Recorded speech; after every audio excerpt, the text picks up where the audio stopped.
Following total atomic annihilation, the rebuilding of this great nation of ours may fall to you. That's why we here at Vault Boys WV will take you on an oral tour of the beautiful state of West Virginia.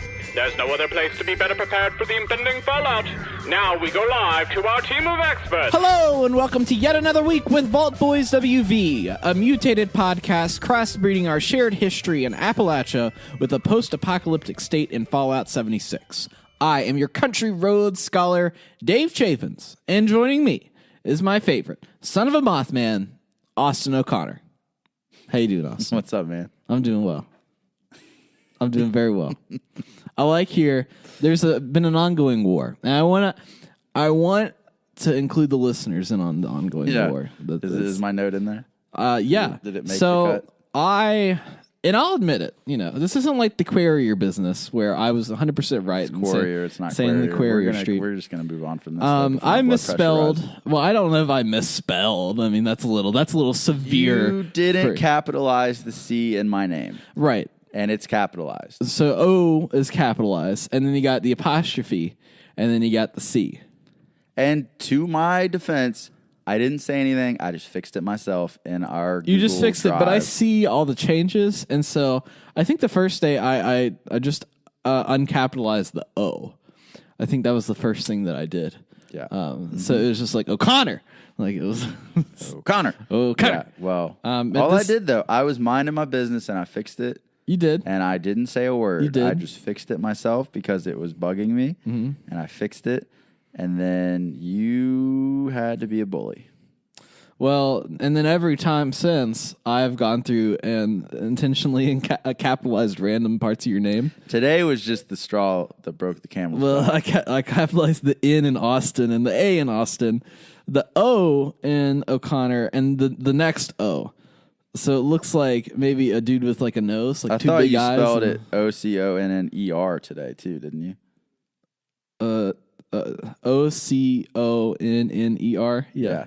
Yeah, see, that's not how it's spelled though. And the E is what sent me over the edge. Oh, so you're just you're not O'Connor. No, I'm O'Connor. Ner. O-R. Ner, you're not Nor. O-O-R. O'Connor. O'Connor. O'Connor. O'Connor. Wakanda. O'Connor. Forever. O'Connor. Well, O'Connor. But then you wrote in today's note, you said that you will, I will burn your house down. You skipped a word. I did skip a word intentionally. Yeah. Because now we are listed as a clean podcast on, Can we add the beep? Oh, maybe. Well, I'd have to say it again. It's I will beep burn your house down. I stand by that. That we'll have to check with our post people that do all the editing and post. I get scared when I make threats like that. Like God forbid that like something like that. Oh would yeah, happen. if my house actually And burned then down today, then, they're I'm gonna be suspect like, number one. How did this house burn down? And then they're gonna look through my Google Drive and be like, Austin, The clues were right in front of us. But maybe they won't find you because they'll be looking for Austin O'Connor. That's true. It's different spelling. Maybe they won't find you. Maybe they'll be like, who's this Austin O'Connor? This could be like a good pilot episode. That's we true. could like write a script for this. That's true. What would be like in the script of this? What's the name of the show? Or who's the main? Is it me? Or is it just like, am I like the Laura Palmer of the show where it's like I'm dead and they got to figure out who's? I don't know. I want to name the pilot episode "Burning Down the House" though. Like burning down the house. Yeah. I'm gonna name it that. Yeah, I think I mean, I don't know. We'll see. I like David Byrne a lot. Have you ever? And I meant to mention this when we were talking about Bat Boy. On. Do you remember we were talking about Bat Boy? Yeah, who could forget Bat Boy? There's this movie called True Stories. Have you ever seen that? Yeah. You've seen True Stories? I haven't seen it yet. I have connections, but I haven't seen it. What do you mean you have connections? I don't want to talk about it. This is neither the time nor the place. We're getting in too deep, man. I'm like blowing my cover here. Blowing your cover? Yeah. Is this like with your cousin in Florida that's got the alarm set up in your uncle? Yeah. It actually is my cousin, but I had to say uncle. But see, now you got me telling. Now I got you. I got you again. It's entrapment time, man. Well, we got a lot of stuff to do today.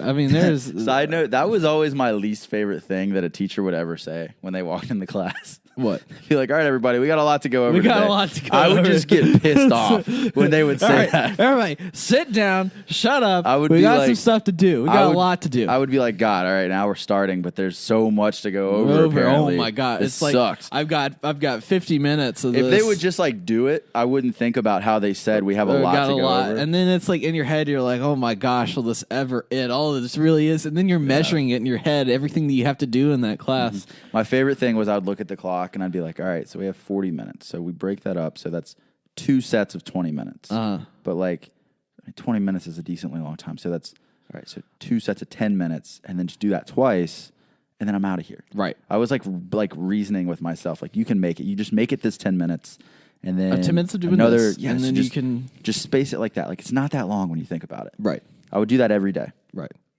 And then I just eventually went crazy. I was like, this isn't helping anymore. See, I don't know. just sit down, Austin. Yeah. We got a lot to do today. Why don't you time it? Are we really a clean podcast now? Oh, it's about to get dirty. I don't think it's about to get dirty, but it's about to get cluttered. What's about to get cluttered up in here? We're a cluttered podcast. I'll put that in the iTunes. Let's do it. This podcast has been rated cluttered. No. All right. We're not going to do that. I was going to, no. We're, no, just continue. We're moving on Just move on. into the next segment.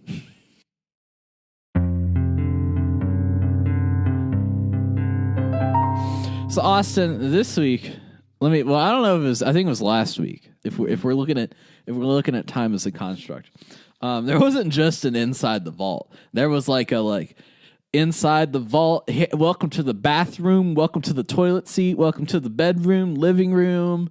Like you got to see the whole inside operation. Things escalated really quickly last week. It was like it was like everything was quiet. And then they were like, oh, by the way, here's like 13 different things that are going on now. right. That had like specific dates on. Yeah, they've been planning this out. Which it's good that they have taken their time to make all this. Yeah. What did they make? They essentially made a roadmap, and they started off by it had been like when they released it, it had been like 100 days since they'd released the game. Yeah, and they started with some like PR stuff of like we're so excited to launch this game 100 days ago. We've been working tirelessly to improve it, and we've got some exciting stuff planned. Apologize for having some issues with it and that they were working on and listen to the community. I'm not gonna read any of that stuff off. You can go and read the full post that has all of that whole talk in then there, they which is kind of nice. laid everything out. Another thing that I will draw out is they had estimated that game and server stability has increased over 300% since launch. That's like it's like a subtle, like real hard flex right there. I was gonna say that's just a flex. Like that's like subtly throwing out 300%. Like, all right, 300%. like you do it. How to well him, did I do Bethesda. that? I did that 300% well. Do it to him, Bethesda. Like they're kind of like I just pictured whoever They typed could have that. put 3 times. Like they could have been Yeah. in like times 3. I feel like whoever typed that, like they finished it and they were like, No, 300%. they like smirked, kind of like did a little head wiggle, just kept typing. Kept on typing. Yeah, they were with it. So they introduced this roadmap into 3 different seasons: spring, summer, and winter. You which know- I almost said spring, winter, summer. You which know, doesn't make when any you sense. fail to plan, you plan to fail.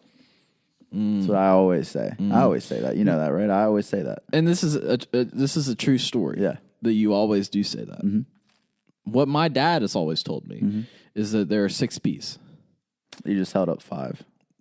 My other hand is I have alcohol in my other hand. We're So- supposed to be clean, man. Well, alcohol is a cleaning agent. It's like, when you have a wound and you want to clean it, what do you pour on there? Probably not this You're mead. not allowed in TV commercials to drink alcohol in the commercial. Well, I'm not drinking alcohol on this podcast. but if we're a clean podcast, we can't even mention it. So we're just gonna have to cut this whole section. Have out. you ever thought about maybe what you're cleaning your house with are alcohol-based supplies? Listen, just read. Back to what I'm saying. 6 P's.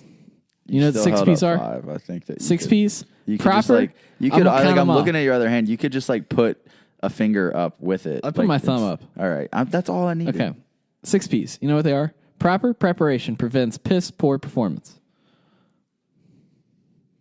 I always say that too. I don't. You don't. Yes, You I do. don't. You know I do. I always say that. Anywho, Proper preparation prevents piss poor performance. 3 seasons. Spring, summer, You were winter. about to say 3 C's. I was gonna be like, what is this? 7 Rings, Austin. The song 7 Rings. They released God. in this Inside the Vault. No. First one being Wild Appalachia, which is the most in detail one of them all. So we will start with Wild Appalachia, which I'm not looking forward to everybody saying Appalachia, which is not wrong, but I judge them nonetheless. So Wild Appalachia. Wild The Appalachia. name of my indie band that I'm a part of. Is it? Yeah. What music do you play? I just said we play indie, dude. Just indie? Yeah, man. Indie just means independent. Yeah, dude. Just independent music? Yeah, man. Whatever. All right. We just play independent music. March 12th. The season You're not even begins. supposed to know about it yet. God. March 12th. Yeah. Season begins with brewing and distilling, which I had mentioned several times on here. That was like the one thing that I wish that you could craft was brewing and distilling. Because, you know, I'm that party boy. I got that party boy perk. I like having all my alcohol. I got like the collection of alcohol that I run around with. I've got some alcohol in my hand. Yeah. Makes this on this cluttered podcast. Put down the hard stuff, man. I did. Changed my life. I just started doing purified water only. I'm not even a cannibal anymore. You're not even a cannibal anymore? What I are you? am. I just tell people I'm not. I'm You trying just to tell get off people of you're it. trying to. I quit cold turkey and I just keep going back to it. Well, I quit cold flesh, but you know We need like a crickets. that's true. We need sound like effect we need here. like a little soundboard for all this that we can like. We just need it like right here between us. Yeah, Like, just like creak, creak, creak, creak, creak. Yeah, that's what we need. So that we discover the secrets of the forbidden Nuka shine and bring brewing and distilling systems to our camp. yeah. So that's soon. That's coming out. That's like a whole quest where we gotta like. Not ready for it. I don't think anybody's ready for that. That's got to be another workbench. Get your camp budgets ready. There's another workbench put in there. I need a camp budget increase is what I need. I do too. You know the squat. I mean, the squat and gobble could be what it could be is like freaking Walmart of. Could be like Bluefield, Virginia Walmart. You know, could like take up the whole freaking landmass of the valley. Speaking of camp, I had a guy drop by. I was out of town and I took my PlayStation. I forgot my mic. Yeah, because I got on the server. We were playing there, and I'm in my camp, and on the TV I start hearing Duke. Hey Duke, what's up, man? And like I messaged him. I was like, hey man, I don't have a mic. Sorry, like I'm not ignoring you. Yeah. And he goes, hey man, love the camp, love the podcast. And he like gave us, he was showing us some love. And I swear to you, like I'm not making this up. Like this is 100%. He's like, it's so much better than David's camp. Like it's way better. Squat and Gob sucks. I don't even know why he bothers doing it. Silver's is way nicer, greater location, really good overlook. I can already see from here. He didn't want me to tell his name because he's afraid of you. He didn't want you to like get mad at him. Is that the case? But he was like, yeah, David's place sucks. Like I've been there. It's awful. 3 out of 10. He gave me a 9.7 out of 10. So I thought that was really nice. So shout out that guy. I'm not going to say his name because I don't, he might want to remain anonymous, but I'm telling you, like he said that verbatim. I actually wrote it down. So that really happened. True story. True story. Yeah, true story from last week. Well, I just have to believe you on that one. Yeah, true story. My pride is really hurt by all that. Yeah, he said every word that I just said. I'm incredibly devastated. I could have misunderstood him. Like, I don't know, because I didn't have a mic and it was kind of muffled, but like that's what I heard. That's what you heard? Yeah. Yeah. And I'm like, I would bet a lot on it that's exactly word for word what he said. But what if Squat and Gobble starts selling the alcohol? He also said, he was like, I don't even care if they're adding this brewing and distilling. Like, I still wouldn't go back to that dump. And so I forgot to tell you that What part. if I said that I was serving up green beans? Yeah, he mentioned that too, dude. Oh, I'm telling you, he hit every angle. He was very thorough in how much he dislikes the Squat and Gob. I don't know, man. I don't know what you did to this guy, but he was not happy. So And I'm your friend. Like, I wouldn't lie to you about this. Well, aside from this guy's visit, what do you think about this brewing and distilling situation? I think it's not going to make the Squat and Gob any better. No, I'm just kidding. All right. I think it's a cool idea. I'm kind of surprised, to be honest, that it wasn't already a thing. Yeah, with the amount of alcohol and stuff in the game. When they announced it, I guess I had never really thought about it, but I was like, oh, wow, you would have. I was like, it seems like something that they maybe could have already done. It's like a very West Virginian thing. Yeah, like you would have thought maybe just with everything else you can craft that you could have already done that. But I think it's cool. I think it's a good addition, and obviously there's a lot more that's coming after it. So I think that that's cool, and the whole player vending thing is going to be really cool. Well, we're getting there. I'm at point 1. You're getting ahead of yourself. Next point, March 19th, Fasnacht Parade, which is a limited time event to earn unique rewards. Yeah. Like Fasnacht Mass. Specialty Mass. So, Austin, did you know this weekend is Fasnacht? Yes. Have you heard? Yeah. I'm considering going. Are you? Yeah, I'm seriously considering going. Yeah. Yeah. Gonna go eat at the Hut. They've got at the Hut. Yeah, the Hut. Hutte. Because that's how you say Is it. that how you pronounce it? I've always wondered if it was the Hut or the Hute. I don't know, or maybe it's the Hutte. I don't know. Austin. I've honestly never been to Helvetia, so I don't know. Well, I've never been to Helvetia, and it's like a maybe for me. Honestly, it's up there, man. Because it's only 2 hours from here. But it's a long 2 hours. Well, and I mean, it's a beautiful drive, though. You drive up to Flatwoods, and then it's like an hour from Flatwoods. Yeah. I mean, it's a beautiful drive. It's a very beautiful drive. Only problem is rain and snow. If there's any chance of snow Sunday or black ice, I'm not gonna go. It is looking like there's going to be rain and possibly snow. Last time I checked, I think Sunday snow. Yeah, which it's hilarious because it was 66 degrees today. We were literally on our porch for we were just hanging out on your porch 30 minutes, just chilling. Yeah, like it was the freaking summer. Yeah, it felt like summer. But I'm considering going. That is a consideration. It's like it's there. Why not? Helvetia seems cool. We should go sometime. We should go eat at that restaurant. I would like to. I've heard it's delicious. We should go. Yeah, we have a whole. We should go. We should make a round. We should round it out. We should go up to. We should go up to Flatwoods. Go to the Flatwoods Monster Museum. Yeah. It's funny to talk about these places separate from the game because when you're explaining the game to people or talking to people about it, it's just go over to Sutton Station, and it's all of those areas are things that we talk about normally. Yeah, it's in our days. Going up to Sutton. And go to Flatwoods. Go to the Flatwoods Monster Museum. Go to Helvetia. Yeah. Go to the Asylum as well, because that's Weston's right up there. Oh yeah, Weston's right off the interstate. I mean, that's almost a triangle of activities to go partake in. But the road to Helvetia, I mean, it's the direction you go to Snowshoe, and I was at Snowshoe. Mm-hmm. And when my buddy and I left for Snowshoe, we left at 4 a.m., and it had snowed the night before. So I definitely feel you on the not wanting to go. I, was white-knuckling the handle on the passenger side for a good hour and a half. Yeah. Because the roads were so bad. That's a piece of advice I give everyone almost in West Virginia or people traveling through West Virginia. Don't get off the interstate or the corridors. Yeah, don't get off. Just stay. We were out there. We were on some country roads. Yeah. I've tried to do that. I've tried to bypass traffic coming down on 77 coming through the tolls and everything.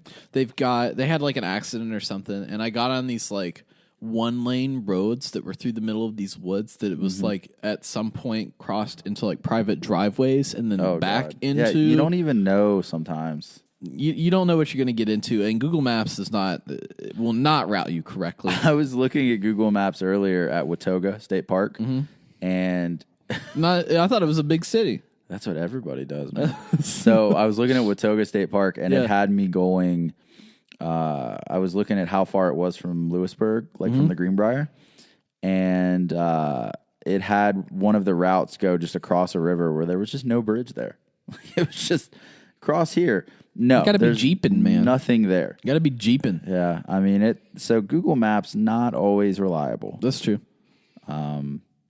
That's what I give. It's like, don't get off the interstate. Yeah, unless you get into the town and you know where you're going, don't get off. Don't think you're gonna like pull off some fancy shortcut. You're not. I know my way around pretty well now that I like taking the back roads. But if the weather's bad, definitely stick to the interstate. Yes. Well, I'm excited to see this event in action just because the town itself in the game is so well created as opposed to the actual town. Like, it's one of the most accurate locations in the game of literally there. It is that small. Yeah. And it is that many like most of the people that actually like nobody really lives in Helvetia. Like everybody lives around it. Right. In like Elkins and Randolph County and around that area. I mean, there obviously are some people that live in Helvetia. Right. But, like, the majority of the population that would be going to Fasnacht's not from directly in that town. That's like Bramwell. You know, there's like Bramwell. There's not an immense amount of people that live in Bramwell. You know, in that main area. There's a decent amount. Well, I mean, there's like houses and stuff, but like very beautiful. But like, where's Bramwell town limits? You know, think about it. Think about it on like a tax map. You know, that's my geography coming. There's a few hundred people though. You think? Yeah, 300 people. There's a few hundred. Because it goes out to 52. That's hashtag bigger than I thought. Yeah, like me adding in the hashtags. That was the most annoying thing back in 2012 when my friends started doing that. It'd be like, this is hashtag awesome. Yeah. When you say it out loud, it's no longer cool. Sometimes I say the word, like I'll say retweet. Like if somebody says something that I agree with. Will you do that? I'll be like, retweet. Oh my gosh. Dude, somebody... I hate myself when I do it, though. I don't like doing it. Like, it just happens. So I'm excited for that event. It's going to be fun. I'm going to get a mask. I've got the Fasnacht mask, but I'm excited for... What day is it? March the 12th, that week. It's a week-long event where you literally like go and it seems like they're going to parade to burn Old Man Winter. Why was I treating it like it was this weekend? Because the actual Fasnacht is this weekend. That's what I meant. Yeah, when is the... It's on day? Saturday. It's on Saturday. Huh. Saturday night. I would go with you if I wasn't having to go to Huntington. What are you going to Huntington for? I got some stuff going on there this weekend. Partying it up. You know. Party boy perk. I don't party anymore. I just party drink purified water. Get your three times effects from alcohol, man. If you actually in real life had like 3 times the effects from alcohol, it'd save a lot of money.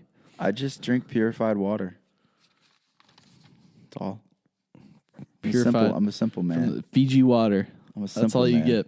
I can't afford Fiji water. What are you talking about? March 26th. 26th is survival mode. That's where it's that new game mode where the PvP restrictions are off. That's going to be interesting. That's interesting. I'm excited to see what increased rewards and new challenges means because they talk about that. There's like increased rewards, which I think is an interesting way to do it because like if you're looking for like if you like collectively get more scrap from things like automatically, I think that would be an interesting way to do it where like there's like a risk reward scenario. I think that it's going to they're going to have a lot more people hopping back on the bandwagon. I think it's going to create more exciting player interaction. I think especially for people that stream on Twitch, I think people are going to get a lot more out of that mode because there is this competitive aspect to it. Right. I think so too. It's just they're finally, I don't know. It just the game is getting, which I love the game already, but it's getting more interesting, and I think that they're going to shut up a lot of the complainers when they start adding more stuff to it. And I have some thoughts. I have some very official thoughts. I've been thinking long and hard about that. But let's get through this list here. April 9th, player vending and a quest called Sheer Terror. So I've been talking about player vending, how it's coming, and essentially what they're doing is you are crafting vending machines at your camp. Yeah. That you mark stuff from your stash to sell. And then when people visit your camp, they come to your vending machine and they buy stuff. So now I'll be able to track the squad and gobble through a spreadsheet and school your ass when I have actual numbers on the place. So I don't want to hear it. I don't even want to hear rebuttal because you had your time to speak. You had your time at the microphone. The chair has not recognized you because we follow Robert's Rules of Order here, and you will only speak when spoken to. I don't even have to have a rebuttal with that just because I think that guy said everything that needed to be said. I didn't even say it. Here's the thing. I didn't say it. You didn't say it. You're coming at me. That's true. I'm just relaying the message of what this guy said That's and how true. he said I shouldn't be mad at you. He said, I'm telling you how he said that the Squat and Gobble sucks and that it's terrible. and that you should just give up as a business owner now because you're not going anywhere. But Right. I didn't even say these things. That's true. He just said it. That was him that said that you're a terrible person, that he would never buy anything from you. I didn't say this, okay? So, Austin, this quest, sheer terror. I'm sorry that he said these things. Like, I'm sorry. We can I'm move about on. to inflict sheer terror on this I'm person. sorry, man. It's okay. I mean, like, what he said was really messed up, okay? And then when he said that you were ugly and that, like, he just said that, like, he heard from somebody that you smell really bad. And I was like, dude, come on. Like, that's my friend you're talking about. And he was like, no, I hate this guy so much. Like, he's a worthless excuse for a human being. Like, I can't believe he would try to sell me this stuff and, like, act like the Squad and Gobble is actually good. And I don't know, man. Like, I'm sorry that he said these things. Like, this is just, I'm relaying what he said. I'm sorry. Like, I told him to stop. So Your hashtag canceled. I'm sorry. April 9th, also, the quest Sheer Terror, which they say uncover the encrypted secrets of Appalachia in a new series of quests and encounters to separate monsters from myths. So I looked briefly into this, and I think we're going to have a full episode on this later. Okay. But JAL wrote into the podcast several times. I think it was like back when we first started the beta, and was wondering if Sheep Squatch was going to be in the game. And I hadn't heard of Sheep Squatch, and so I looked it up and found out about it. And I was like, well, that's interesting. I've briefly looked at it, but Yes. I'm not like overly familiar with it, I guess. I would familiarize myself to answer that question. But looking at the graphic for Wild Appalachia, it has like a goat man kind of thing. And that's what Sheep Squatch looks like. And then the quest itself, the name of it is Sheer Terror, as in like shearing a sheep. Those clever little dogs. Look at that. So, Well, that's going to be the Bigfoot, essentially. What we're looking at is you're going to have a full quest devoted to Bigfoot. what happened to Sickle Man? Dude, that's the at this rate they're gonna add it in sometime. They're gonna like follow up on that. Like, you know, they got to follow up on this stuff. It's the long game. It's the long game. April 16th comes new camera and camp decor. So Can't wait for that. The new camera is like it looks like a physical camera.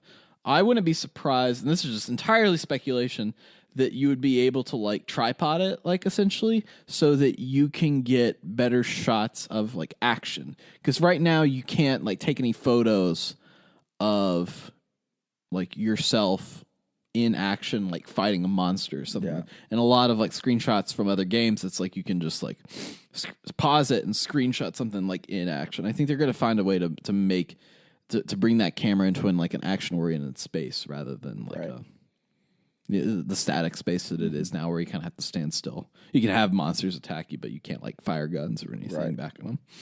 And then the other thing that I'm very excited for is camp decor, to which we can take items from our stash, stuff that's in our stash, and mark it so that we can decorate our camp with items in our stash. So like all those like cute little teddy bears and stuff, they're different colors. We would be able to like place them around our camp. About time. I know. I'm excited. I'm glad that they're doing that, and I like that they're running everything. I think they needed another stash increase before they do player vetting and before they do this, so that everybody can get on board with making some room in their stash. I agree. I think 1,000 pounds is a good mark. I think that's a nice, absolutely. It's a nice even mark. You can have the things that you want.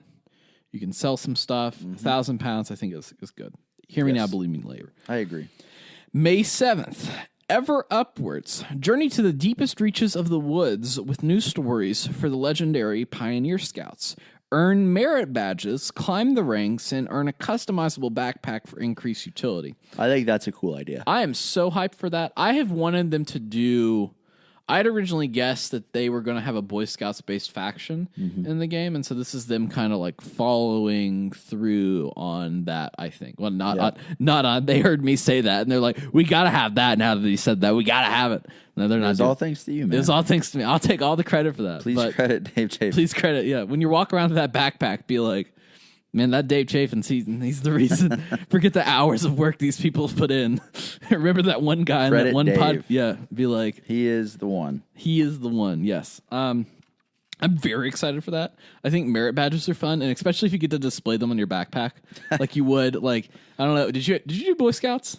Yeah, briefly. Yeah. Yeah, I did all the way up to, I did to Weeblo. I didn't get into like the big I didn't get into Eagle Scouts. I lost the boxcar derby and just quit. Oh man, I won a bunch of boxcar. I think derbies. I because we did like it's in groups and I won like the first two. Mm-hmm. Like I made it through the first two like rounds or whatever, and then I lost. You mean and I was- Pinewood Derby? Is that what you're talking about? Or yeah, not boxcar. I was about to say whatever the Pinewood. Yeah, where the you Pinewood make Derby. Yeah, Where you what's a make the little boxcar cars. derby? We would make little cars, and they would be made of wood, and they would go down these ramps and race each other. And so, a like, there was boxcar weight derby? classifications. Like, you couldn't have them beyond a certain weight, and they had to be aerodynamic. And there was like little tricks you could do. Like, you could like dig in holes into the side of them and put like metal in them so that they would weigh more. Because if it weighs more, it's going to go down faster.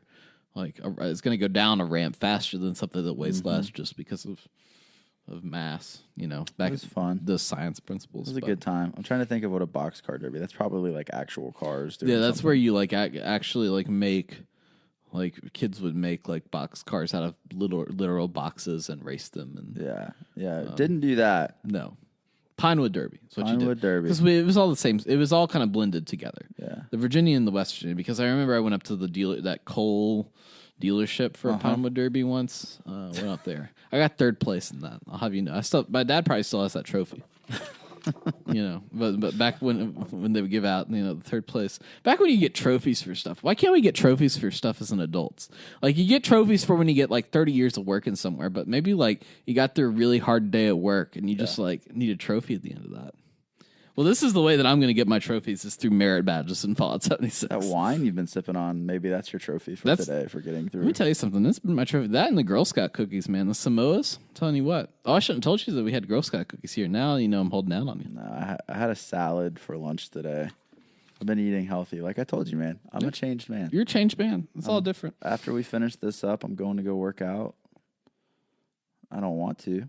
But you're going to. Somebody's got to do it, right? Somebody has to, and that's true. On May 23rd, there is a new legendary vendor.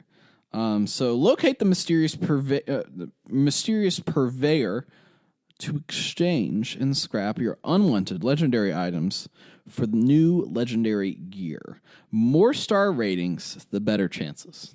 So they're giving you a way to like actually like an in-game way to work towards getting better legendary gear. And from the looks of it, it looks like this purveyor is going to be a mole miner. I will never go to that. Those things freak me out, man. Do you know in Resident Evil 4? Did you see my meme about this? What are you buying? Yeah. What are you selling? That's what it reminded me of. Is like the way that they had shot the mole miner. It looked like the dude from Resident Evil. I was like, please tell me he's going to be like, you know? God, that thing we've talked about it still freaks me out, man. Oh man, Not a fan. That's what I hope that they do. So that's it for Wild Appalachia, which is a lot. That's a lot of stuff. That's a lot going on this month in the next Buckle like 3 up. months. So then they talk a little bit about the next two seasons, which are Nuclear Winter, which starts in summer 2019, which is a new game mode called Nuclear Winter. There's no details on that right now. There's speculation that there's two things that I've seen. I don't think either one is necessarily correct. One is that the whole map is then a nuke zone, and so everything acts like it's a higher level, like it would be in a nuke zone. I've also seen people be like, "Oh, Fallout 76 is going to have Battle Royale." I don't think that's the case either. I think that's dumb. No, it basically like already is. Well, if they had survival mode, I mean, technically, it's like you're just and then it's like, what is Battle Royale? Like, they just add circles that close. Like, it's like you got to stay in the circle. Yeah, it's not going to be Battle Royale. No. And then they're opening up two vaults, 96 and 94, to create high-level raids, which I'm interested to see what their take on raids are and how like player classes work. Maybe it'll just be like I want snow, man. Dude, yeah. I would like snow. Nuclear Winter I think it would be cool. in the summer. Yeah, Christmas in July. I think it'd be pretty sweet. Then they're adding Legendary Players, which is an all-new prestige system for players above level 50 to become legendary, resetting their characters with all new and more powerful abilities. Cool. So I'm interested in that. And then the one that we have the absolute least information on is Wastelanders for fall 2019. And that description is embark on a tale with true choice and consequences. In Wastelanders, our biggest and most ambitious update for 76. Wastelanders will include a new main quest line, new factions, new events, new features, and even more surprises. Sounds pretty tight. I'm very much looking forward to what they call a tale with true choice and consequence. Because right now there's, and it's no offense to Fallout 76, there's no quest with true choice and consequences. Right. Every quest is like, essentially takes you on a tour of West Virginia, which is how they described it, is the main quest will take you on a tour of West Virginia. Yeah, but when you look at like Fallout 3. Had true Fallout choice and consequence. Yeah, you make a choice. You got to live with it. Like, that changes the way the game's going. So that'll be cool. Speaking of Fallout 3, there's also, have you heard the rumors? There's a lot of rumors. Well, I am not leaving the podcast to join another podcast. So, like, let's just shoot that rumor down. What podcast you gonna join? It was gonna be. I don't know if you've ever heard of it. It was. His name's Joe Rogan. Joe Rogan. Yeah. We were gonna talk about like Are you gonna be LSD and PCP and with Elon Musk opening and Dr. our Phil? mind. Yeah. Yeah. I like But that. no, that's not happening. Everybody, I know you guys have been talking everybody about was it. thinking about that. I know I've seen it all over Twitter. I mean, Yes. it's really out there, but it's not happening, guys. Don't worry. Well, the rumor is that there has been placeholders put on the Amazon web store, and they were taken down, that had a Fallout looking like time counter that counted down from 10 for a standard, deluxe, and collector's edition that was published that was like from Bethesda Softworks. The theory is that the prevalent theory is that there is a Fallout 3 remaster looming. And that it's like, and even like I've seen, just because I follow like almost nearly every PR person from, I don't know if about nearly, but one of them jokingly replied to one of those and be like, "Oh, I don't know what this is. I wonder what it is." Like, It's happening eventually. It's gonna happen eventually. people are speculating whether it's a new Fallout 3, the original 1 and 2, or New Vegas. And I think it's going to be 3. I think it has to be 3. I think 3 is probably, in my opinion, 3 is the most beloved of the older ones. 3, as we've said, like, we still go back and play it sometimes. Here's the thing, and it showed the ad for PC, PS4, and Xbox. If they put that thing on the Switch, my God. That'd be pretty sweet. That would be sweet. I just think that having 3 remastered and just having, oh my God, dude. Imagine if it's 3 in this engine. Like, you're playing 3 in this engine. Oh my gosh. I mean, it's like, that would be incredible. Yes. I mean, I don't know. I don't want to get my hopes up, but. Well, that's the rumor going down with that. But with all of these new updates and everything, I am so pleased that they decided to release a roadmap of all of this stuff coming. Yeah, it's good to, like, people have something to look forward to. You can kind of shut some people up maybe by doing that. They're not going to be, you know. And I think this is important, I think, to the game. And this is what I think people in specifically West Virginia don't understand. Is people just hear Fallout 76 and they think, oh, this is just a video game. Like, this is, they're just making a video game. It came out, and I was watching some articles written by West Virginia Public Broadcasting about Fallout 76, and some of the comments on Facebook were like, oh, if their servers were improved and the game wouldn't crash all the time, like, then maybe you'd be able to play. And I'm thinking to myself, it's like, well, I mean, my game hasn't crashed in a few weeks. It's been weeks since mine has. Which, you know, They've obviously you don't want any crashes, but mine, as time has gone on, they've gotten 300% better. I would say they've gotten few and far between, and now, I mean, like you said, it's been weeks. So, but I think that's the thing that people don't understand is why this game is important for West Virginia. It's important because it is a live game, and I don't think people understand the scenario of like what a live game is and what like these multiple updates and these things that are happening within this world.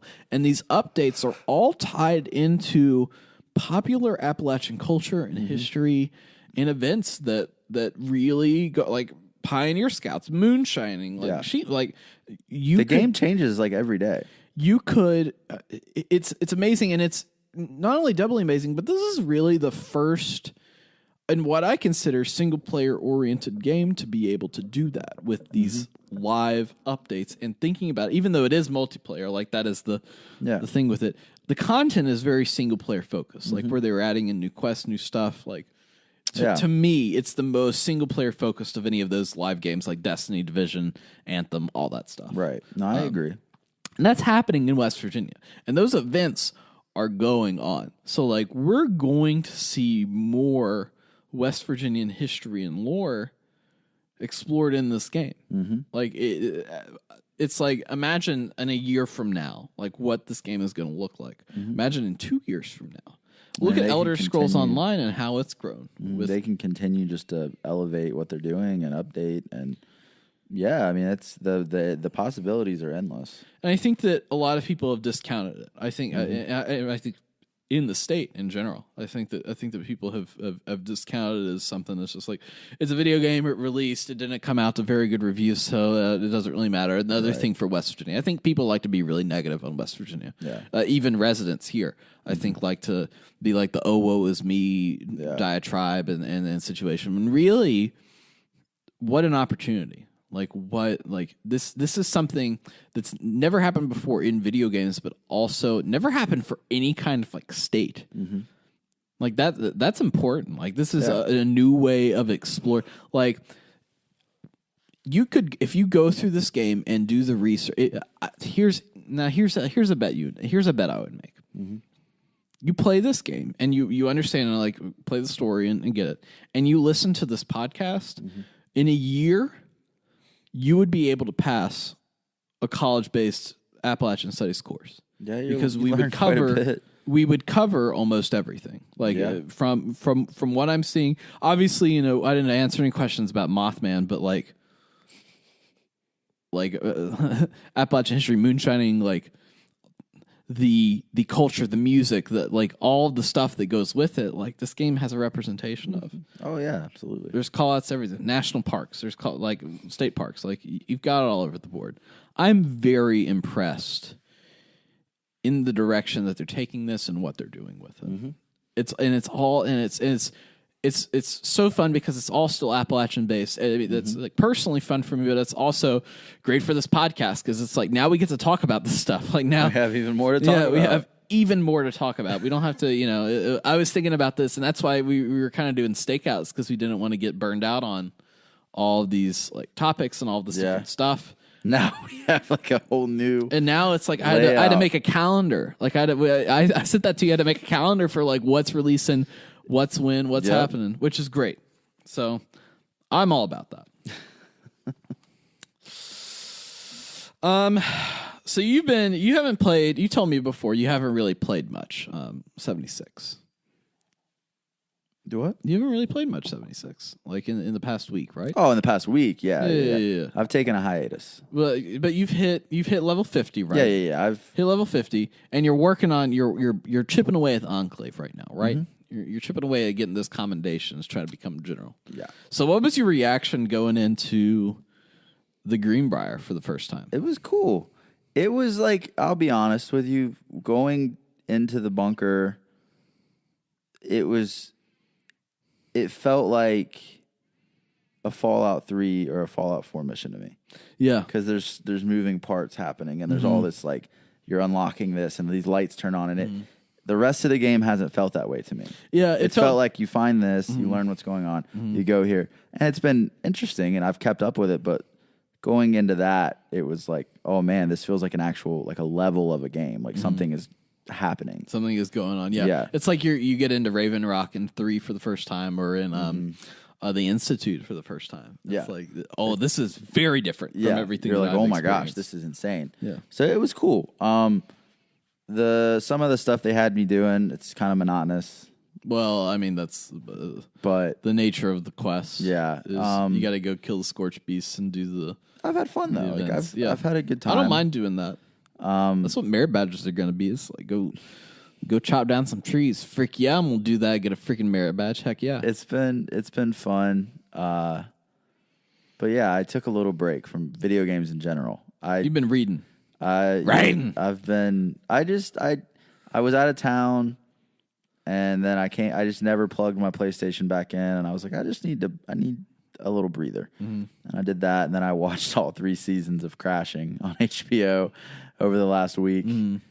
That consumed me.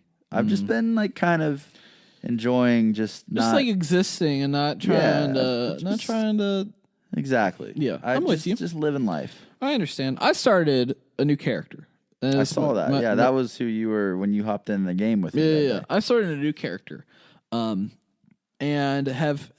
I'm literally maybe like 100 experience points away from level 25. I'm gonna log on tonight and I'm gonna like kill like 3 ghouls and you're like right there. I'm gonna get there, which is kind of a mile marker, like right.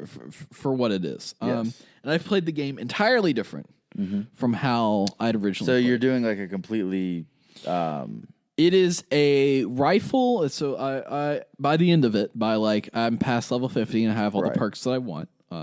It's going to be for both automatic and non-automatic rifles, a sneak and VATS build. That is an interesting build. Where I am utilizing VATS predominantly to build critical meters and get critical shots so that I'm dealing a lot of damage.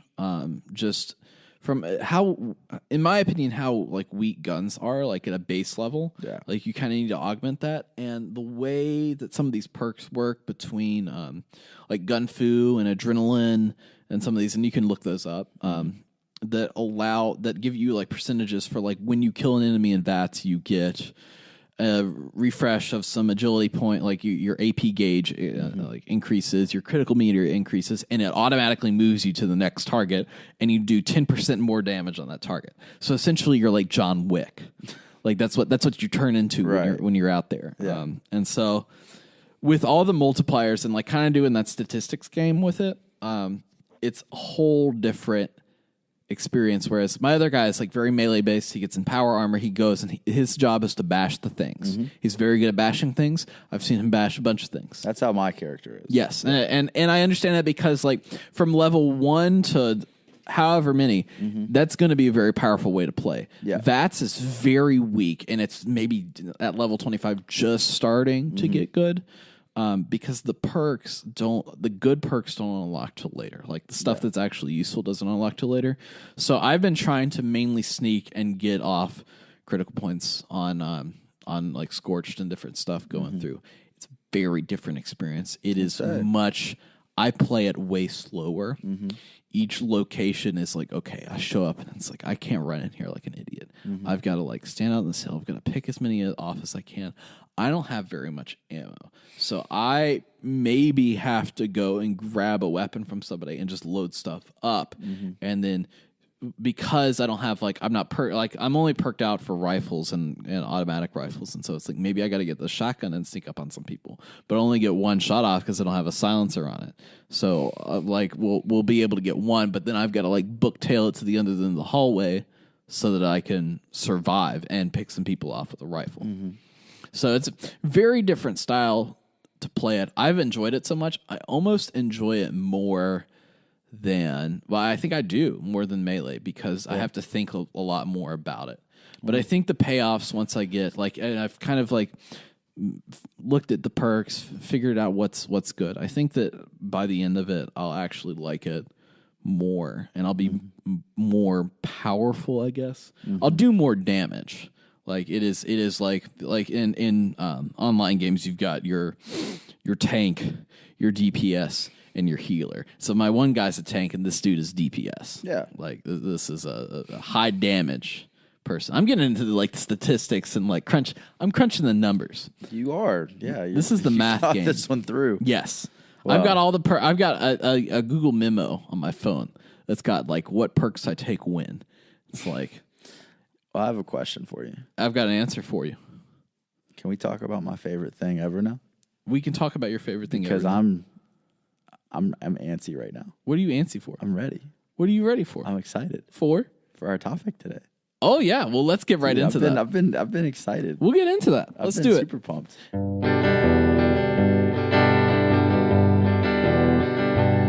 So Austin, what are we going to talk about today?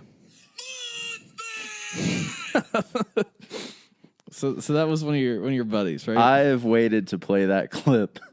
That was from April 19th, 2013. And Okay. I've had that on my phone. Yes. Actually unintentionally, but I'm glad that now it has come to be of some use. We are talking about everybody's favorite monster of West Virginia folklore. Yes. The Mothman. Which he's not only fun in the game, fun in real life. The level of memery that this being has achieved Yes. is astronomical. Yes, he has just sort of. It's. I don't even know how to explain it. I mean, there's a museum after him now. There's an Instagram page for him. There's a Twitter bot. There's a Twitter bot that says some wonderful things. Yes. The Mothman is something that I heard about when I was in the 4th grade. Mm-hmm. And this was before the Mothman Museum. This was before the Mothman Festival. Mm-hmm. Or probably about the time that it was starting, I think. Yeah. And I did my 4th grade social studies project on the Mothman. Mm-hmm. And I was hooked. I've been hooked ever since. So the Mothman really is, it's creepy. He's like creepy, but he's not. I think that he's like become this good guy of West Virginia folklore. Yeah, he is not portrayed as a bad thing around here. Yeah. He is not a bad dude. Yeah, like everyone loves Mothman. Like, I don't know what it is because he never really hurt anyone. No, the public perception of Mothman is that they were terrified at first. right, because it's like there's a Mothman-ish. There's an extraterrestrial being Right. flying around Point Pleasant. in Is the he 60s. extraterrestrial though? Yeah, that's the thing. That's the thing. And then I think because obviously the Silver Bridge collapsed in the 60s and people had been having nightmares and they kind of saw him as like a harbinger. How am I saying that right? Harbinger, A soothsayer. a harbinger of doom, like letting them know this is going to happen. Something bad is going to happen because he was never seen again after that. So it's Something's going down. But then there comes, this is what I was thinking. And I've researched some of this over the years about what if he's not extraterrestrial? Like you said, what if this was someone messing with people and running around, trying to scare people. And maybe when the bridge collapsed, he felt guilty. He was like, well, this wasn't exactly my fault, but maybe, I don't want people to think this was my fault. It got too real. You know what I mean? I did not want all this to happen. And I was reading stuff and I've watched videos on it. And, there was a guy, in England, I believe, in either the late 1800s or early 1900s, Spring-Heeled Jack. Have you ever heard of him? The name rings a bell. Surprisingly. There's a lot out there about it, but he basically was like, he was like Iron Man, like a scary steampunk Iron Man in like this like metallic suit and could jump really high and was like scaring all these people in England, like terrifying them. He never like killed anyone and never really hurt anyone, but he was like terrorizing everybody. Right. And I've read like comparisons of like, what if it's the same type of situation where maybe this person, had this suit and maybe this technology that they had created or something to scare people. Right. Well, that's like at band camp. This is like one of my one time at band camp stories, which I don't often do. One time at band camp. But in real life, it is. Well, actually, I've cut down on it because my wife hates it. But we would put on this was in Hinton, West Virginia, over near the Big Bend Hinton. Tunnel. If you're talking Fallout 76, that's Wow. where that is. John Henry. Anyways, we would put on a gorilla suit. My buddy Travis, you remember him? Oh, I remember Travis. We would put him in a gorilla suit, and we would have him like go around the camp and scare people, just in like full body gorilla suit. Because it's fun. It's fun, yeah. You can scare So people I as get long as that. they don't It's have a like- gun and don't shoot you. I get that. Yeah. I understand. There's something about it of causing mass hysteria. And then you being in on the joke is like also you know funny. that it's just a good time. But yes. So I wonder. I mean, of course, the reports. It's hard to really tell with Mothman. It's like, I mean, these people were going like 100 miles an hour in their car to get away from it and go back to town, and it's still following them through the sky. Like, then I don't know. I mean, what type of technology in 1960? What year was it? 1960. It was 68. Late I think it was 60s, 68. mid to late 60s. I don't know what technology a simple person, like a normal civilian, would have access to do something like that. And the dreams and the premonitions. Premonitions, and then the multiple sightings within a certain amount of time. So you had a guy that saw Mothman like a few hours, maybe 2 hours before he appeared to the Scarsberries that were driving in Virginia that that stole his dog. There was also sightings in Clendenin. Yeah, that was like a few days here, earlier. Like right around the same time. So it spread a wide reach there. And then, like when you have someone claim to, like this one person was hiking. Billy was out hiking the other day and he claimed he saw Sasquatch. Okay, yeah, sure. Right. When you have an entire town seeing it for weeks, months on end, like clearly there's something going on. Something is happening. Like it's not just, and when you're seeing it flying through the sky and it's literally messing with like your mental, like your dreams and the way you feel and like there's something to me extraterrestrial going on. I just. So do you believe in Mothman? I do.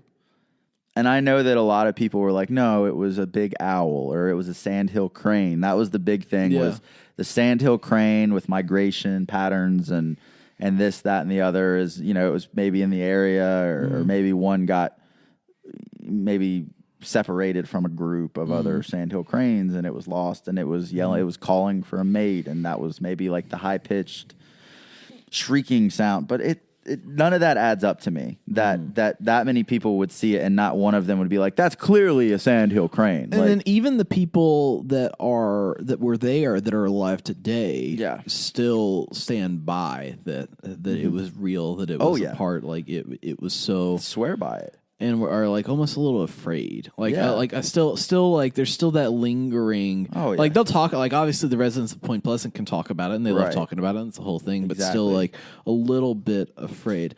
Yeah, I mean it's, and my thing with the sandhill crane, like why wasn't anyone seeing them during the day? That's true. Was no one like, oh, there it is? Like that's what's been flying around at night and scaring us. Like, and the red eyes. Like, there's just too many things going on that make me believe that there was definitely something different happening in Point Pleasant. And the fact that as soon as the bridge collapsed, just gone. And I've heard a theory. Well, what if the person that was dressing as Mothman was on the bridge and died? No, like that's not.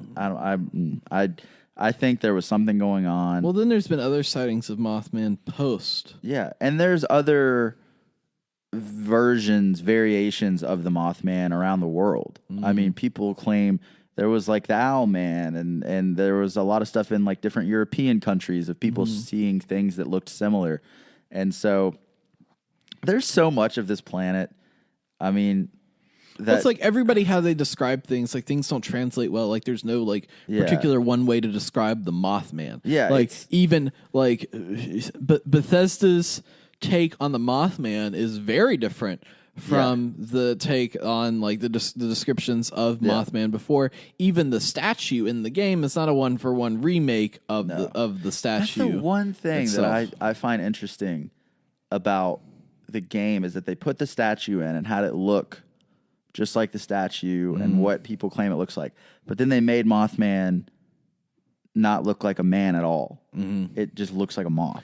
I have a theory on that we'll get to. Okay, that's fair. I think that, I mean, if that many people are claiming that it looks that way and all of their descriptions match, it's pretty creepy. Like typically, if they got a good look at it, clearly. For them all to have had the same description of it, like that's why I don't buy the sandhill crane thing. They all got that good of a look at it to know that's not a crane. Doing before I sat down and did this podcast, I was like, oh, that's fun. That's like the community made this up as like a thing to like draw people in and be like, oh, Mothman's so cool. But after reading and like there is some there is some truth. I think that there is some truth to it. I don't know if I'm like a believer in like this Mothman and this like whole like mythos behind him, but there's some truth that something was going on. Oh, absolutely, something was happening. And I've talked to my grandmother about it. I've talked to several people that were around during that. My grandmother, she remembers very, very vividly the Silver Bridge collapse and remembers hearing about the Mothman. But a lot of the people I've talked to were like, yeah, it was like a pretty big deal. I mean, it was in the newspapers, and everybody that I've met or talked to, which is not that it's that many people, but they're from Point Pleasant, legitimately, without hesitation, believe in Mothman. Oh yeah, and you just can't have a town-wide conspiracy like that. I mean, these are even like grandkids of the people that were alive during that time. They stand by it, and I mean, there's so much weird stuff in this world. Who's to say that the moth, like, that it wasn't real? You know what I mean? People are so quick to say it's not possible. Think about how much weird stuff there is on this planet, and it's weird it's weird in a non like there wasn't any reason. To like there wasn't any like it wasn't like a monster, like it wasn't like Freddy Krueger or something. It's like they saw a very out of this world creature, right? That terrified them. They drove straight to the police station. I mean, it's just it is way more believable in my opinion than the Flatwoods Monster. Not to neglect or hate on the Flatwoods Monster, but this is like one of those things that I wish cell phones were around then, because someone would have had to have filmed it. See, that's another one of the pilot TV shows of like maybe all of these like mythical creatures like kind of know that cell phones are a thing, so they don't come out much anymore, because it's like they all know that everybody has a cell phone. So they've got to be like, they all got together and they were like, all right, Bigfoot, everybody, let's like sit down. They're like all sitting around a table. We can't. They've got like literal shows devoted to finding us. We can't just like walk around here like a bunch of normal people anymore. We've got to get it together. I want to picture like they like DVR it every week. They're like, well, I mean, it's pretty good TV. Like, it's we pretty won't good. lie. Like it's not bad. Like we're kind of hooked on it. Yes, but no, yeah. I mean, I don't know. The Mothman. On one side, yeah. I mean, if they strategically planned, this is going to bring tourism to Point Pleasant. Like, it makes sense, but it's not going to bring enough tourism there to really warrant a 50-year. Right. That's a real like long maybe game. for like a first few years they're going to be like, oh yeah, Mothman's but real. But it continued. Like it is a part of the community. It's still there. Like if you're from Point Pleasant, like that's one of the things that I feel like it's a big part of your community is the Mothman. Yeah. There's the statue in downtown. Even the people that maybe are more skeptical are going to be like, I feel like more in my camp where it's like, I don't know if Mothman is real, but definitely like something happened. Well, then there's the whole Chief Cornstalk story. Yeah, there's all of that behind it. And the fact that he cursed the land. And they built a giant obelisk. Yeah, they love those up there, don't they? Yeah, they like to build those obelisks. But Chief Cornstalk. What's with all the weird monuments in Point Pleasant? They have a lot of them, but it's I don't know. But Cornstalk, if you're not familiar with the story, I'm not going to like go into much detail, but you can look it up. But long story short, Chief Cornstalk was wrongly killed by the native settlers. Right. At Fort Borman? Is that? Yeah. At Fort Borman. Something. And before he died, he supposedly cursed the people. Rumor has it, legend has it, that he cursed the land, Point Pleasant. And so a lot of people tie that with the Silver Bridge collapse, with the Mothman sightings, with all the weird stuff that's happened there. It's just like, I wonder if like the bridge collapse ended the curse, because I feel like nothing else has happened since then that we know in Point Pleasant that we know of. I mean, but Point Pleasant's cool, and like I'm glad we got to see the Mothman Festival this past year. Yeah, we went to a hockey game in Columbus. Oh, And- that's why you were passing. Yep. I remembered seeing that you and were if you in. want to get the best way to get to Columbus, you can go. Funny story. You can go up through. You go up there past Sissonville, and like you almost get to Flatwoods, and then you cut over and you go through like Ravenswood, and then you get into Ohio. Or if you can come, you can go up through Point Pleasant and go up that way and hit up Rio Grande, which is or Rio Grande if you're Ariana Grande. Which is where, Bob Evans. That's where all that stuff is. Have you ever been? A lot of farmland. That is literally the home of Bob Evans. Yeah. Bob Evans Farms. The original Bob Evans, Rio Grande, Ohio, which is right on the other side of the river from Point Pleasant. I photographed a wedding up there one time. It's actually really beautiful up there. They had billboards for that whole Bob Evans festival up there. It's cool. So- See, when I lived in Huntington, we would go through Ohio, like southern Ohio, to get to Columbus. I much prefer going up to Point Pleasant because we used to go up that way, and then for some reason we would always come back through Point Pleasant, and I was like, why don't we just go up through Point Pleasant? Yeah.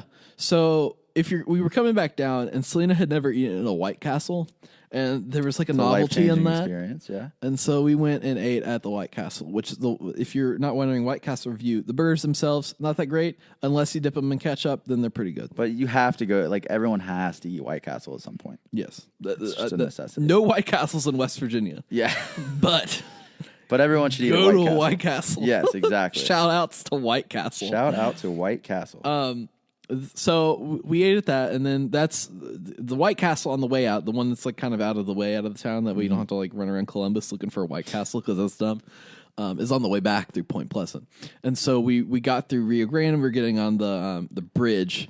And she even commented as we're going over the bridge, it's like dark, raining, like it was raining the whole time. And you see the lights on top of the bridge, and all the lights that are on like the posts of the bridge are all red. And she's like, that just looks like Mothman, like hanging off one of those, because it's all like these like flashing red lights, and in this like the kind of smoke in the river and everything, it looks like glowing red eyes, like peeking down, because it looks so out of place. I lived in Ashland, Kentucky for a while, and if I was coming from Huntington, I would have to cross the Ohio River because I'd go into Ohio, I'd go Huntington, across the Ohio into Ohio, and then back across the Ohio into Kentucky. And I would always think about the Silver Bridge just because it's the Ohio River. I think about the Mothman prophecies, and it was like great tragedy on the River Ohio or something like that, like whatever he says. And it freaked me out still. Like even now when I cross it, especially at night, I think about like, man, that's a long drop down there. Man, like this bridge. Well, the bridge is fairly big for like the Silver Bridge itself is rather large for. I mean, it's not like, the bridges you get like going into New Orleans or anything like that, or like out near like on the Chesapeake or in Fallout. I'm really glad that they put that in the game. And they even had like the little sign for the Silver Bridge. Like, but my favorite part is that the bridge is collapsed. Yeah, the bridge is collapsed. It's just it's kind of it's funny. But I like the historical landmark. Sign. The sign and everything with it. Yeah.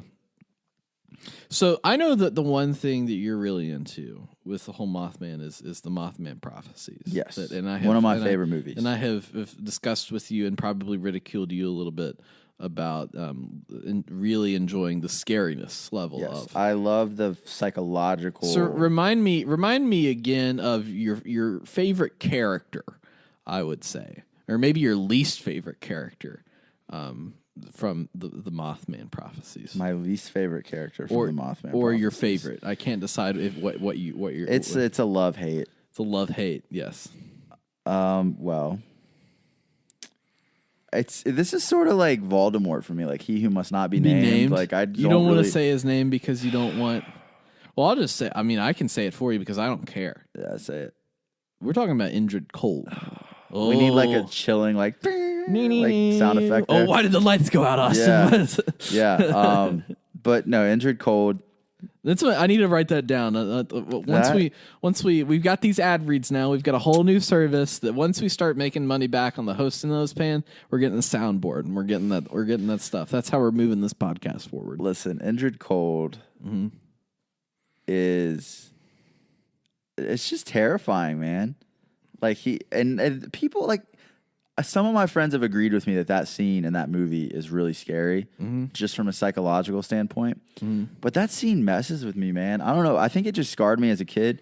And if you haven't seen it, Richard Gere's character, he is in the hotel room, and a man calls him and claims that the Mothman is there, and puts Richard Gere on the phone with him. And it's the creepiest voice, like the creepiest, just like altered voice, like just sort of like a high pitch. And there's like this screeching undertone with it whenever he talks. And it's just this. It's unsettling. It's just an unsettling, unnatural voice. And the part that creeps me out is when he is telling Richard Gere everything that he's doing over the phone. He's like, I basically can see Richard Gere, and Richard Gere turns the lights off and he closes all the blinds and he checks the room, and then he says, "What's in my hand?" And he grabs a thing of chapstick, and Indrid Cold goes, "Chapstick." And then he gets a Bible out, I believe, and he says, "What's the third line on page?" And he says a page, and Indrid Cold says every line, word for word. And that type of stuff freaks me out. And it's the whole grinning man thing, and how people reported seeing this just smiling, grinning man come out of nowhere. Even the Scarsberries. Yeah. Scarberries. And like someone reported that he was standing over their bed in the middle of the night. Yeah, that's the Scarberry, the Linda Scarberry. Yeah. That especially like I live alone, so clearly that scares me. Thinking of someone being over my bed in the middle, I'm not gonna sleep well tonight. Damn it! Now you've told me, So- and I can't. My wife has a very strict no scaring policy. Yeah. and so now I have this all pent up in me, and so I you never know. You know how I get. Yeah, I know. It's also funny. For months in my apartment, I never noticed this, but one of the trees outside my bedroom window, there's a light on the building next to mine that shines very brightly toward our building, and it casts a shadow on like a silhouette on the window through the blinds. And the other night, I had never noticed it before. And you saw the silhouette, and you're like, it looked like Mothman. oh, There was like this base with like these, and like the branches sprawling out. maybe Mothman listens to this podcast. Well, I like sat there. It was like 2 a.m. I woke up and saw this. Yeah. And I sat there and I just stared at it for a good probably 15 minutes. And the wind would start blowing a little bit, so it would move a little bit. It would kind of like rustle. And it looked like it was right at the window. I mean, it was huge. So finally I mustered up the courage and I kind of peeked through the blind. And I noticed it. I was like, I knew it was a tree, but I had to look. But you had to look. You had to see. Now, if it would have been like, what would I have done? Like, honestly. You'd have been like Bird Box, and you would have like set yourself on fire. Oh God! But like I genuinely, I was like, man, this is unsettling. But I couldn't stop looking at the silhouette. And then like last night, I looked at it again. I was like, you're not getting me this time. One of these days, it's really gonna be Mothman though. Mothman's probably old though. He's like retired. He's like, all right. What's the average age of a Mothman? You know, like what's like the plot physiology? twist, it's like 2,500 years. Right. So like in Mothman years, how old do you think he is? Yeah, What is he, that's like, a tough question. Is he like 21? Is what is you know? He's like the reason. Yeah, he's an adult now. Like he's Well, he's not a moth baby. I mean, No, obviously yeah. they saw him and they were like, "Look at this moth, I'm a man." yeah, you know? So I don't know, but Mothman, Indrid Cold creeps me out. Mothman Prophecies is a great movie. It's very underrated, criminally underrated, in my opinion. You should all go watch it. I think it's good. I think it's good. I think that I think it's one of the most creative thrillers out there. yeah, it's because they took something that has been the subject of many cheesy documentaries and made it just authentic and like scary but like interesting. Yes. Just like very like you're invested in what is going on. And the only part of that movie that I had a problem with was when Deborah Messing is driving or or maybe she's not. I forgot who was driving, but when she sees, I don't think she's driving, but when they're driving at the beginning of the movie and she sees the Mothman come at the car, and it's like, "Rah!" And it's like a full on. It's like full on Mothmanage. Yeah, and I'm like, that was not good. That was the only over the top thing I thought. Yeah. But the movie's great, and I'm glad that they included the statue in the game and the Mothman Museum, and the fact that there's Jeff that lives above. That's what I had. That's what I have in my notes. There's this character called Jeff Lane, who is a follower of I guess what we collectively as a community call the cult of the Mothman. Yeah. But he lives above the Mothman Museum. He's also the owner of the Mothman Museum because he has the keys. He literally owns the keys to the Mothman Museum. But he is on a kind of a similar but different quest than just the Mothman. He's looking for the interloper.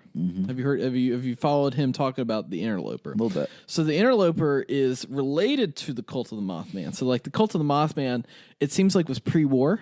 Right. So like there was notes in the basement of the Mothman Museum that were dated before that warned of the nuclear apocalypse, or it's like it could be the nuclear apocalypse. It could also be the flood that happens in Charleston. But there are warnings, like people start seeing Mothman, and then it is somehow, and this is confirmed even in a picture, which as it's like a picture of on the road map where they have a map of some of the sheep squatch sightings. They have an area circled that points to a picture of the Mothman, but it is called the Lucky Hole Mine, where if you go in there, you start to find these cultists, and it's like all called the Mothman. But if you go into like a certain crack in the wall and you go down this little corridor, you literally find this tentacled being on the floor. And in the cave, you find like a log from Jeff talking that he's found the interloper, and that he needs to essentially drink from the vessel. And around this interloper fellow who's on the ground, who's like, if you shoot, like it like gushes something. Like it doesn't have a health bar; it just gushes something. You see a bunch of skeletons that are laying there. They had originally sacrificed their high priestess to this interloper. And then all of these people then sacrifice themselves to this interloper. And now Jeff thinks that he is the one true chosen one of this interloper. Now here's the thing, Austin. Here's my theory. Take you down this pathway. Okay. So all of these people are dead. It seemed like there's all these jars of like liquid lying around. Yeah. All of these people have drinking something from this being, who, by the way, could be, it seems like is like a game spanning mystery across Fallout 4, Fallout 3. Like altars to this thing have been everywhere. It is somehow related to all these games, as well as Mothman. But my theory is that the reason you see so many Mothmen is I think that when people receive this communion from this thing, that they turn into Mothmen. That's my theory. So you have your high priestess, who was the first one gone, and that's why you have the wise Mothman at the lighthouse. Is because you're summoning the wise Mothman who gives you experience. The other ones were not worthy, and so they became all these different, like, glowing Mothman, scorched Mothman, all of your different, like, Mothmen. I think that Jeff it's turned into a Mothman, but I don't think he's going to look like... I think we're going to see him. I think we're going to see him in an update sometime. I don't know if it's this time or another time. And he's going to look like the statue. You think so? And he's going to talk. I don't know. Maybe. See, because he's the chosen one. In his holotape, he talks about how he has been the chosen one by the interloper, and he has found this dead cult. All of these people that have failed this interloper. And so I think that the interloper is turning these people into the Mothman. I like that. And the main point about Jeff, the funny thing is that the real life owner of the Mothman Museum's name is Jeff Wamsley. Yeah, Jeff Wamsley is a real man. Like, I think a very obvious call out. I think that his family was like His family lived beside the Scarsberries. He was a kid when all of the Mothman stuff they've happened. been very involved from the beginning. Yeah. And so he has really helped push the Mothman as a big piece of folklore in the state. So that's a pretty cool call. It's a fun little shout out, and just had to have this whole quest with him. I think they're going to follow up with a lot of this stuff. I think a lot of these loose ends they're going to follow up with, like the Overseer and different stuff. But I think Jeff's one of these, and this whole interloper thing. Like they can't just put this tentacled monster in the bottom of this cave, there's gotta be, and then not explain it, like exactly. or like allude to it in some form or fashion. Exactly. If they're going to do this whole live game stuff, you know. Yeah. Do y'all feel? I feel. Well, Austin, let's get on to our mail this week. I've not checked the mail, and I finally got a whole write-up of mail coming in. So you ready for this? I'm ready. You happy about this? I'm happy about it. All right. So we got a long email from a guy called Menacing Friendliness, which I think is a little passive-aggressive. Yeah. You know? So I've written down some notes. He had a very long email that literally he said, this could be a topic itself. So I've got some notes from the email. This is not the email. This is just the notes. It's like, this is not the greatest song in the world. This is just a tribute. Just a tribute. Right. So he says, not to begin on a weird note, I was just chuckling about how splitting it to be Vault Boy, just one boy, when, by the way, I realized I would enjoy the show more if it was indeed including a Vault girl. So I recommend to start knowing some West Virginia girls that want to join in on the discussion, which I enjoyed. I have always, there has been a girl on this podcast. If you go back and listen to it, I believe that you all are eloped. I believe that we are eloped, and that she has been to the Cranberry Bog and listens to all the podcasts, sometimes begrudgingly, but always supportive. Right. You know, I'm sure everybody has a moment like that with us. Right. So he has only played Fallout 1 and 76, so he's got like this interesting take on the game. Yeah, that's. We Which don't hear that very I thought often. was interesting. So he also talks about Stakeout in this, which is our other podcast. That's like our, not necessarily an off-topic podcast, but we talk about other video games than just Fallout, but kind of in that same spirit. Like, it's what I would call relaxed deep dives. You know? It's like, we're just chilling out. We're hanging out. You should listen. If you're not listening to it, you should listen to it. It's a fun, good time. So he says, Stakeout reference. As a game experience, Tony Hawk definitely led us all down an interesting path toward anarchy and punk aesthetic. I, too, took up skating just for the zen of it and with a small circle of teammates, and also took part in the solo wandering element in Suburbia. For me, that punk feeling led to Korn, Slipknot, and the heavier metal variations relevant to the tangents. Along with Fallout Classic, the Tony Hawk Origins, starting with 2, which I had first on the PC, were extremely indicative of why we play games. For there had to be an object of the game rules. The system inherently needs to be an added restriction on top of what is necessary for survival. It is by definition an optional challenge we choose to take on. As long as there is a rule/objective, we are engaging in play. It is an expression of freedom and ultimately zen. That's how O'Connor, talking about, and he spelled that with OCONNER. So you can rag on him. That's how O'Connor came to find the flow of playing the game. It was about finding that zen. You finding that zen? You finding it? Not now. After that. Not now. After the misspelled name. Well, that may even be me. Actually, I think, you know what? I think that's me. I think that I misspelled it, and that's another thing. Another feather in my cap. No comment. No comment. Well, I think that he's right. I think that there is like a zen, like you get in the flow of things. You get in, just like anything you get in the groove of.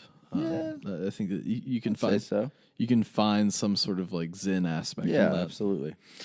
He says, in 76, I nearly immediately came up with the idea for my Wasteland brand name.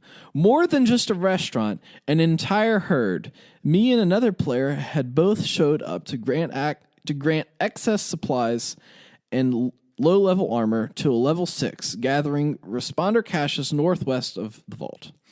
It was around that time the first or second patch was going out. Our noob target was grateful and full of audible surprise in the chat, and full of audible surprise in the chat we all had. It turned out we were both marsupials, the first mutation to roll, and had both realized marsupial for life was the only life. Hang on, and there it is. More. The marsupial herd was born. We came in from a high and strange jump you didn't see coming because we like sharing.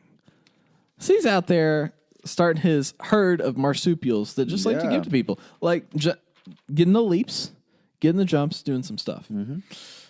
He also says that requiring a PvP mode, the character to first reach level 40 in adventure.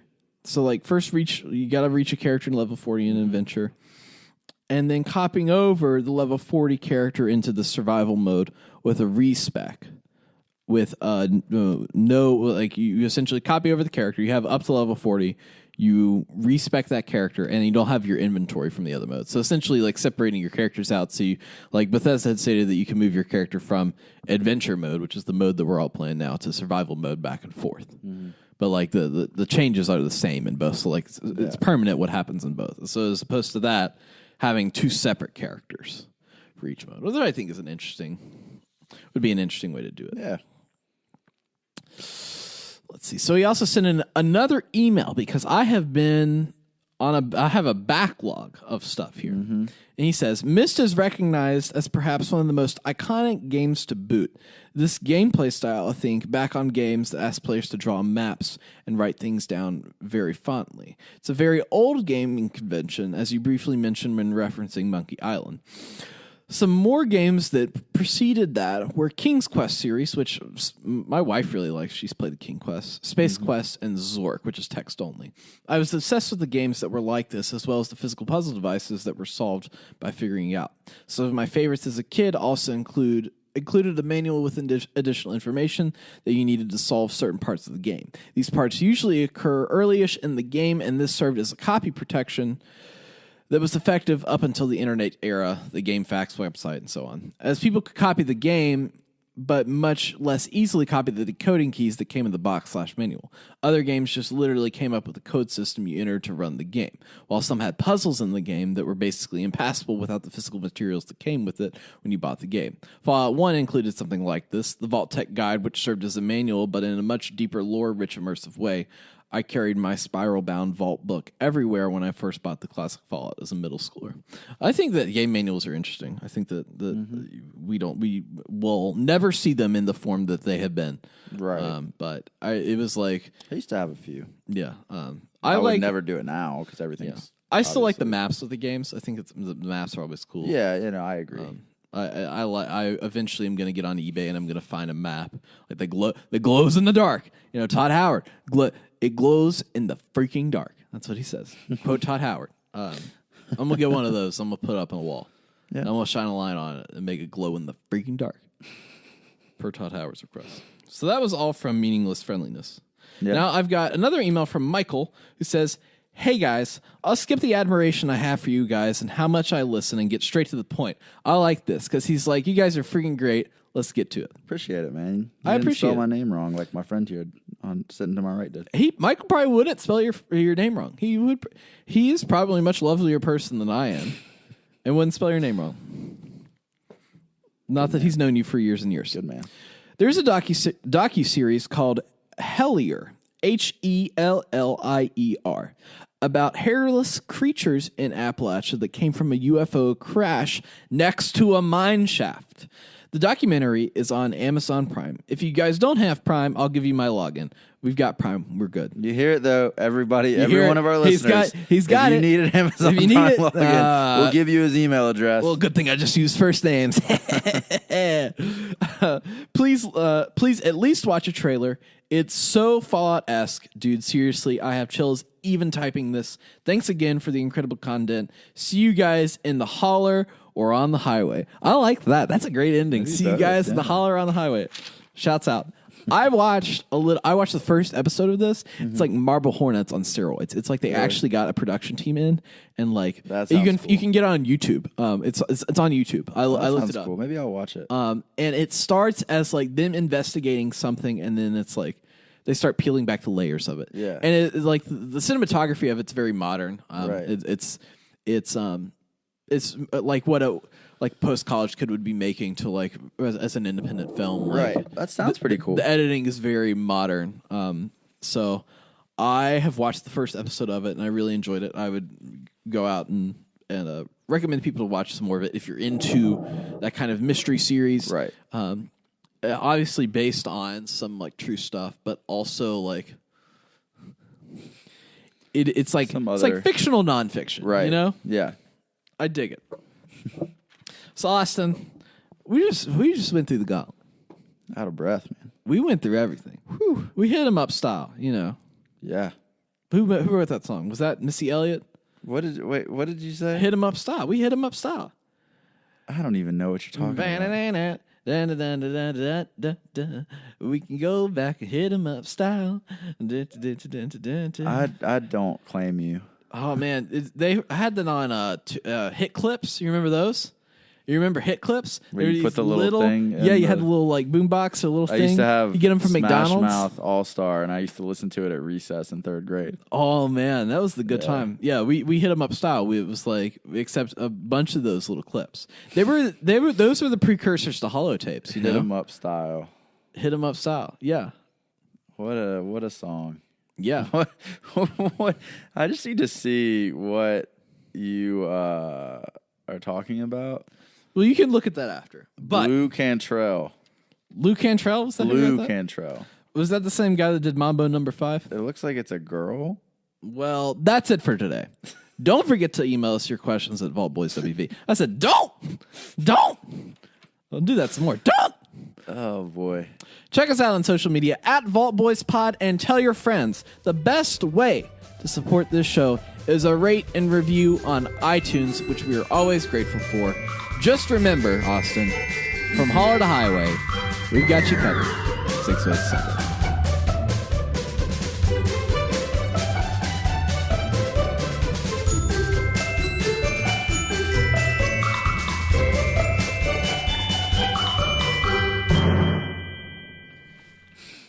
Now put on that funky music. Put it on. I need to hear this. I've never. Oh, once you hear it. Oh yeah. Yeah, I've heard this.